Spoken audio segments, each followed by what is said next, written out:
တာရာအိုကာရှီယိုလေသမားသားလေးကနေဘီလီယံနာဖြစ်သွားတဲ့ကာစီယိုကွန်ပျူတာကုမ္ပဏီပိုင်ရှင်လေသမားတယောက်ရဲ့သားလေးဟာတောရွာလေးတရွာကနေမြို့ပေါ်ရောက်လာပါတယ်အဖေက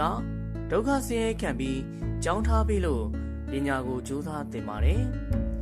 အထက်တန်းအောင်ပြီးအလုံးလုံးနေတော့မှ TV ယောဂဖြစ်လို့ဂျပန်စစ်တပ်ထဲဝင်ခွင့်မရခဲ့ပါဘူးစစ်တပ်ထဲမဝင်ရလို့ဒုတိယကမ္ဘာစစ်ကြီးအတွက်ပြင်ဆင်နေတဲ့ဂျပန်နိုင်ငံကို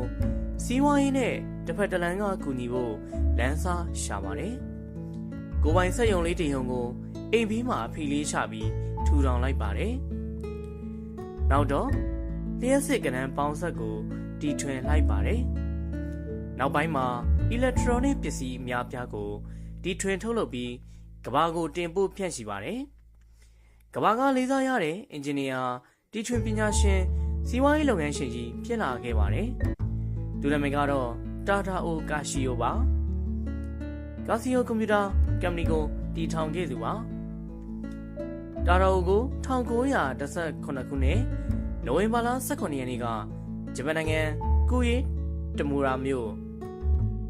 အခုနန်ကိုကုမြို့လို့ခေါ်တဲ့တောရွာလေးတရွာမှာဝေးဖွားခဲ့ပါတယ်သူ့မှာညီကို3ယောက်ရှိပြီးတော့သူကဒုတိယမြောက်သားပါအဖေကရှီဂျဲရူကာရှီယိုနဲ့အမေကကီရိုနိုကာရှီယိုဖြစ်ပါတယ်သူတို့ဟာလယ်သမားတွေဖြစ်ကြလို့မိသားစုဝင်တွေဟာစားလောက်ရုံသာဖြစ်ပါတယ်